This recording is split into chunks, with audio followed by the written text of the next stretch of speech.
অংশগ্রহণ করছে, তাকে অনেক বড় ধন্যবাদ যে তিনি আমাদের সুখে দুঃখে সবসময় আমাদের সংগঠনের সাথে ছিলেন।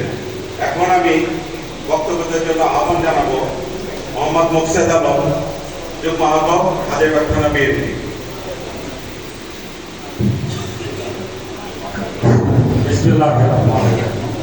সম্মানিত সভাপতি, উপস্থিত আমাদের সিনিয়র নেতা মহানগরের নেতৃবৃন্দ, উপস্থিত 2 ওয়ার্ডের সভাপতি সেক্রেটারি, উপস্থিত 2 ইউনিটের সভাপতি সেক্রেটারি নেতৃবৃন্দ, আসসালামু আলাইকুম।